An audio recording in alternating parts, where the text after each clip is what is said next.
I just personally think he's an idiot. I think he's an absolute idiot.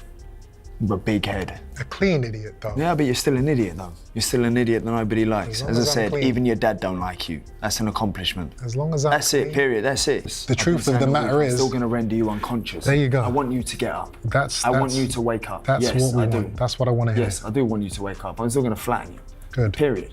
So I'm not trying to downplay it. And that's the He's mentality. asking about my intentions. Yes, I want you to get back up. Yes, I want you to carry on living your life. But I will splatter your head all over the canvas. You're younger, so... Yeah, listen, I'm 28. He's done what he's had to do in his career. He's finished. You wouldn't quit if you lost this fight? No, of course not. Not that I plan on losing the fight. Not that I think I will lose the fight. The reality is, you can lose fights. I will lose fights in my career.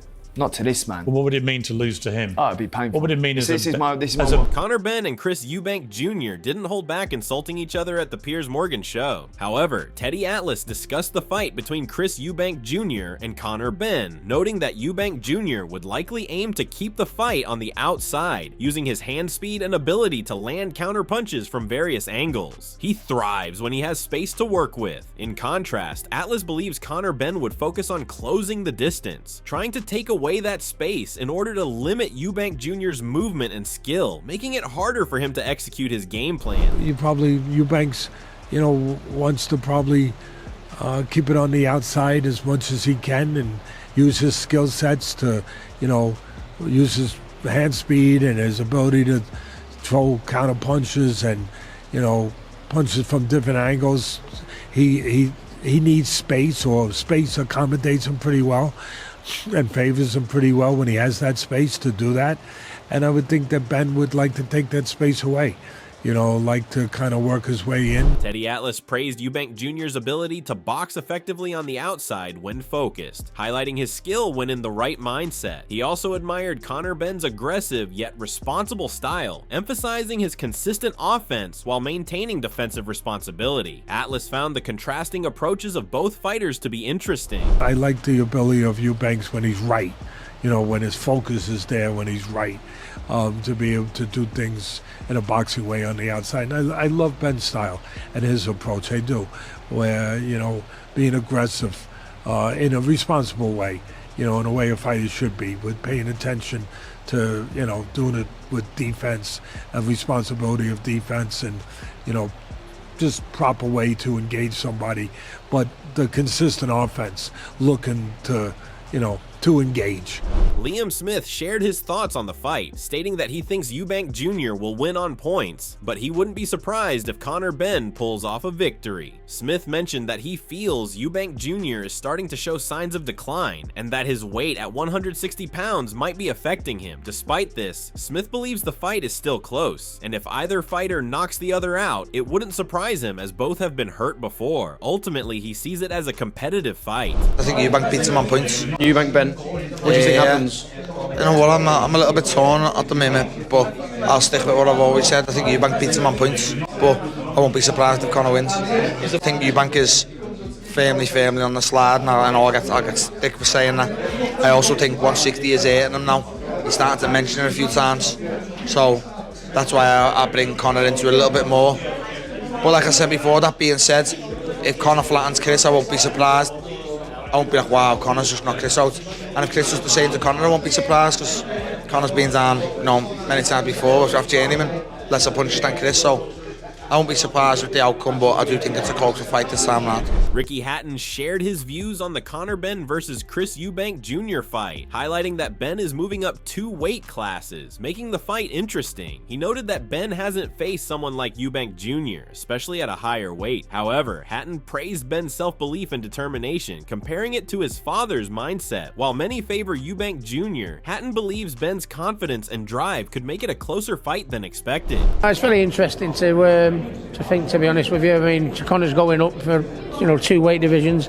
He's not fought anyone like the people that Eubank Jr. has fought, at his own weight, let alone 2 weights above. So it'll be very interesting. But Conor has a huge self-belief and drive, to be honest with you. A drive like his dad, the Benn family. I've never seen a family with more drive and determination. So I think everything's pointing at Chris Eubank Jr. But I think I think I might have a sneaky few quid on Conor, to be honest with you. His drive and his confidence and his self-belief is something that I've only ever seen in a handful of people, and he's going to need that, and I think that might be enough against Eubank. Joe Gallagher shared his thoughts on the fight, stating that there's nothing to suggest Conor Benn can win against Eubank Jr. He explained that Benn hasn't fought at a high enough level, mentioning he hasn't faced top competition like Eubank Jr. has. Gallagher pointed to Eubank Jr.'s experience, such as his performance in the World Boxing Super Series against George Groves, his knockout of Yildirim in Turkey, and his dominant win over James DeGale. He emphasized that when Eubank Jr. is motivated and focused, his size and strength make him too much for Benn to handle. And there's nothing to suggest, and this is nothing against Conor, he's coming around, there's nothing to suggest Conor can deliver, because no one's seen him in a title fight at Southern, English, British, European. They haven't, and looking at his last performance in America too that he had while this was going, there was nothing to suggest you could beat Eubank Jr. Now you look at Eubank Jr.'s resume, yes, it's 35, 36, but he was in the World Boxing Super Series against George Groves, a big super middleweight. He went to Turkey and knocked out Yildirim. Then he ragdolled James DeGale round the ring. He's got that experience, and when he's motivated and focused, we've seen what he did to Liam Smith. I think Eubank Jr. just think he's too big, hits too strong, and that's it. Johnny Fisher expressed his support for Conor Benn, mentioning that he's always had a good relationship with Benn and his father, who he called a legend. While acknowledging that moving up 2 weight divisions will be challenging for Benn, Fisher also pointed out that it could be difficult for Eubank Jr. to stay within the hydration limits. He believes it will be a tough fight for both men, with everything to play for. I'm backing Conor Benn. I know Conor, spoke to him a few times, always been a top bloke to me. His dad's a top bloke, his dad's a legend, and I'll be backing him, but it's going to be difficult, as he's already alluded to, the 2 weight divisions coming up, but it'll also be difficult for Eubank to stay within that hydration clause, I think it is, so it's all to play for both men. However, in a new episode of Piers Morgan Uncensored channel, Chris Eubank Jr. and Conor Benn went back and forth again. I just personally think he's an idiot. I think he's an absolute idiot. With a big head. A clean idiot, though. Yeah, but you're still an idiot, though. You're still an idiot that nobody likes. As I said, clean. even your dad don't like you. That's an accomplishment. As long as I'm That's clean. it, period. That's it. Conor Benn and Chris Eubank Jr. had a heated exchange, with Benn making it clear that while he wanted Eubank Jr. to get back up after a knockout, his ultimate goal was to knock him out. He emphasized that he wasn't downplaying his intentions and made it clear he planned to flatten Eubank Jr., stating that he would splatter his head on the canvas. Benn rejected any soft talk and maintained that his focus was on delivering a decisive, powerful victory. The truth of the matter I'm is, still going to render you unconscious. There you go. I want you to get up. That's I want you to wake up. That's Yes, what we I do. want. That's what I want to hear. Yes, I do want you to wake up. I'm still going to flatten you. Good. Period. So I'm not trying to downplay it. And that's the He's mentality. asking about my intentions. Yes, I want you to get back up. Yes, I want you to carry on living your life. But I will splatter your head all over the canvas. That's good. Yes, that's still going to be a matter of fact. That's come what I April need to hear. 27th. I need to hear that. I don't want all this soppy bullshit that you guys are trying to get into right now. Ain't no soppy nothing. No, well, Piers is putting this interview into our direction, which I don't want it to be. Conor Benn stated that he is younger and at a better point in his career compared to Eubank Jr., who he believes is nearing the end of his career. When asked if he would quit if he lost, Benn responded that he wouldn't quit, though he emphasized that he doesn't plan on losing the fight. While acknowledging that losses can happen in a career, he made it clear that losing to Eubank Jr. would be particularly painful for him. You're younger, so... Yeah, listen, I'm 28. He's done what he's had to do in his career. He's finished. You wouldn't quit if you lost this fight? No, of course not. Not that I plan on losing the fight. Not that I think I will lose the fight. The reality is, you can lose fights. I will lose fights in my career. Not to this man. Well, what would it mean to lose to him? Oh, it'd be painful. However, when it came to shaking hands, Benn declined. Meanwhile, Eubank Jr. explained that he has always shaken hands with every opponent he's faced, but if Benn disrespects the rules and cheats, it goes out the window. Eubank Jr. emphasized that he wants to make an example of Benn, especially for younger viewers, showing that cheating leads to losing everything: your respect, your name, and your life. However, when Eubank Jr. offered to shake hands, Benn declined. I've shaken the hands of pretty much every man I've ever fought. But if you cheat, that respect, it goes out the window. I'm sorry. Your opinion. I have to make an example. You know, there are kids that are going to watch this. They need to understand, if you get caught, cleared, you lose everything. You lose your respect, you lose your name, you lose your life. Moreover, Chris Eubank Sr. expressed confidence that his son, Chris Eubank Jr., would have the upper hand against Conor Benn, pointing to Benn's difficulty in making the 160-pound weight limit. Eubank Sr. mentioned that Benn would be up against an opponent who has shown signs of reduced punch resistance, referring to Eubank Jr.'s recent bout with Liam Smith. While Eubank Sr. is protective of his son, he acknowledged the threat posed by both fighters, assuring that Eubank Jr. will be fully prepared for the upcoming challenge. Was a fantastic fighter, is a fantastic fighter, but he's too heavy. Okay, he is a 168-pound fighter. For him to get down to 160 now is too much for him. So Conor would be fighting someone who has lost his punch resistance, which was proven with this Mr. Smith. Again, I don't talk against my son. I'm there to protect him because I know how dangerous this young man is in Conor Benn. I know how dangerous he is. 147 fights, 147. Leave Junior alone. Roy Jones Jr. acknowledged that Conor Benn would face a tough challenge in his fight with Chris Eubank Jr. While he believes Benn could pull off an upset with one big left hook, Jones emphasized that Benn's best chance would be landing a powerful shot. However, if Benn's shot doesn't hurt Eubank Jr., the fight would likely be difficult for him, as Eubank has greatly improved as a fighter. Roy noted that Eubank's experience, especially after working with him for a year, has strengthened his foundation and made him a more formidable opponent. Very tough fight for Conor. Not saying he can't win it because one big left hook could change anything. But to me, his best chances are to try to land a big shot. If that don't happen, or if he lands it and it don't hurt Chris, then it's going to be pretty rough for him because Chris is definitely an improved fighter. You understand me? And like even the stuff he's doing now, he's going to continue to get better. But I think when he came down there with me for that year, it improved his foundation.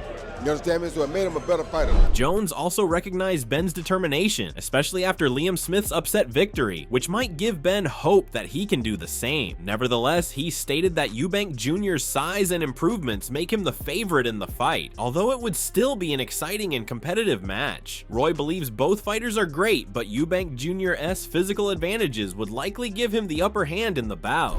So he's going to be hard to beat for anybody, especially a guy that's smaller than him. But we saw Liam Smith pull out the upset at one time, so I know that gave Ben much more hope that he could probably do the same. So it's going to be a great fight. Both fighters are great fighters. I love both of them. I think Chris is a little bigger and has the advantage because he's bigger. Moreover, Chris Eubank Jr. and Conor Benn's already intense rivalry was further stoked by a fiery public confrontation, heightening the drama surrounding their confirmed fight. Witnesses were quick to capture the heated exchange, which only added more fuel to the fire. As the bout becomes official, this altercation has only amplified the excitement, making their upcoming showdown even more eagerly awaited. It comes in when you come. I'll see you tomorrow. I'll see you tomorrow after the fight. I'll see you tomorrow after the fight. You get in that ring. Yeah, what? Get in that ring. I'll get in that ring and give it to you. Yeah. We'll see. Yeah, of course. Yeah, of course, mate. We'll see. You're lucky you're fighting tomorrow. You'll see. You're lucky, mate. We'll see. Get your hand off me. No, it's okay. Let him come close, man. I like this. I like this energy. I like this energy. Yeah, what? You like get off me? You're a kid. You're a kid. You're a kid. Yeah, kid that's gonna f you up. Yeah, kid that's gonna f you up. Yeah. Watch what happens. Yeah, watch what happens. Dead boy walking, yeah? Dead boy walking, yeah? Yeah, you're lucky. You're lucky you're fighting tomorrow and I need you to win. Okay. Yeah, you're lucky, so I'll give you a good ass beating in front of 60,000. That's what's gonna happen. That's what's gonna happen. That's what's gonna happen. Josh Taylor said that the fight between Conor Benn and Chris Eubank Jr. is exciting. He thinks if Eubank is at his best, he could beat Benn, but he's not sure. He mentioned that the jump in weight might be a bit too much for Benn, but he isn't certain about the outcome. I don't know, it's exciting. I think the Eubank, if he's at his best, could beat him. It might be a little bit too much of a jump, but I don't know. Don't know. But Conor, you know, there's just don't know. Gareth A. Davies stated that the fight between Conor Benn and Chris Eubank Jr. is bigger than ever, especially after the 2 positive drug tests. He believes Benn will be dangerous early in the fight due to the aggression and pent-up emotion he has developed over the past 2.5 years. However, despite Benn's intensity, Davies thinks Eubank has faced a higher level of competition, even though Eubank has aged a bit and suffered a knockout loss to Liam Smith. Ultimately, Davies predicts Eubank to win by points. Well, it's bigger than it ever was. It's 3 times bigger than it was before the 2 positive clomiphene tests. Benn's dangerous early in that fight, in my view, because he's coming with all that stinging venom and kind of pent-up aggression that he's developed over the last 2.5 years. But I think Eubank's fought the better level of opponents, even though he's aged 2.5 years and he's been knocked out by Liam Smith. I go Eubank on point. Davies also expressed his excitement for the build-up to the fight, especially with the involvement of the fighters' fathers, Nigel Benn and Chris Eubank Senior. He mentioned that both families are emotional, and the 2 men play the role of villains in the rivalry. While some people might not see the fight as significant, Davies emphasized that the bloodline in British boxing adds an extra layer of importance to the event. For many in the UK who watch the fathers fight, this bout is a must-watch spectacle. I'm looking forward to the build-up once they get the fathers involved. April the 26th. Nigel and Conor are both emotional, and Chris both play the villain, don't they? Okay. Even though I think in this one, Eubank Jr. is going to be able to sit back a little bit. Yeah, some people are saying that they don't think the fight means anything, but I think the bloodline in British sport. Any man in the UK who's watched the dads fight are desperate to watch this. Barry McGuigan said that he would pick Conor Benn at the moment because he believes Eubank Jr.'s chin has been cracked after being knocked out by Liam Smith. He noted that Eubank had a great chin before, but hasn't been the same since the knockout. McGuigan feels Benn is a more explosive, faster fighter with harder punches than Liam Smith. However, he acknowledged that the larger fighter, Eubank, could still have the advantage, but he ultimately gives Benn the edge in the fight, despite Eubank being tough. I think it's a great fight. I would pick Benn at the minute simply because Eubank was cracked by Liam Smith, and you know he was never cracked before, and it's a summary for me. He had a great chin up to then, and then he was knocked out, and it's never quite the same again. I think Benn is a more explosive fighter than Liam Smith. He's faster. He punches hard, but then, you know, good big one will always beat a good little one, you know, all those cliches. But I just think I would give Benn the edge. But, you know, Eubank's tough. Tommy Welch said that the nice thing about Chris is that he can box as well, and he might have to do that in this fight. He mentioned that while Chris loves to fight, both he and Conor are fighters. According to Welch, they are going to come at each other aggressively, and it will turn into a war like we haven't seen in a long while, especially between 2 guys who generally dislike each other. He emphasized that it's going to be a fantastic fight and one that he wouldn't miss. The nice thing with Chris is that he can box as well. Like, he can box as well, and he might have to do that in this fight. You know, if he sits in, but he loves to fight. Do you know what I mean? Both of these guys love to fight. Conor is a fighter. They're going to come and smash heads to each other, and they're going to stick a war on like we haven't seen for a long while. You know, between 2 guys that generally dislike each other. Do you know what I mean? So it's going to be a fantastic fight. I wouldn't miss it. Do you know what I mean? Hamza Sheerz shared that he believes Conor Benn would beat Eubank, but from a selfish perspective, he actually wants Eubank to win. He explained that if Eubank wins, it would set up a potential fight between them. Sheerz stated that if he wins the WBC title, Eubank would be a fight he would definitely consider for his first defense. He emphasized that this would be the biggest fight for him next in boxing, especially since he doesn't have much longer left in the 160-pound division. Sheerz expressed that his focus isn't on taking certain defenses, but rather on fighting in big matchups. I think Conor Benn beats Eubank, but I kind of need Eubank to win. Do you know what I mean? For myself, from a selfish perspective, I need him to win. Do you want to fight him? Yeah, exactly. Would it be the first defence if you win that, or when you win that WBC title? Is that someone that you would choose? 100%. 100%. As long as obviously everyone's okay with it, it'd be that. I mean, why not? It'd be the biggest fight for me next in boxing, and I haven't got long left in the 160-pound division, so it's not me going on about taking certain defenses. It's all about just fighting. Mark Tibbs said that the fight between Conor Benn and Chris Eubank Jr. is a 50-50 matchup. He acknowledged the pros and cons of both fighters. He highlighted that the ferocity of Conor Benn could potentially overwhelm Eubank, but also noted that Eubank has faced better opposition throughout his career. He mentioned that Eubank isn't the most active and is getting older, which could work against him. Ultimately, Tibbs believed that the way the fight would unfold would suit Conor Benn, giving him the edge in the matchup. Well, I know what, you know, fights are won and lost on the scales. I know what he can do when you're tight for weight. I know how difficult it is when you're tight for weight, and unless you're around both of them, listen, there's pluses, there's pros and cons in that, and it really is such a 50-50. It really is. I mean, the ferocity of Conor Benn is could be overwhelming for Eubank, but Eubank, listen, he's fought the better opposition in his career, but I think he's not the most active of guys either. But and he's getting on a little bit. It's a 50-50, man. But yeah, I think the weight will suit Conor Benn, and therefore I'll give him the edge. So what are your thoughts on this? What do you think about this fight? Share your thoughts in the comments section and make sure to subscribe and like if you enjoyed the video. Also check our other videos too.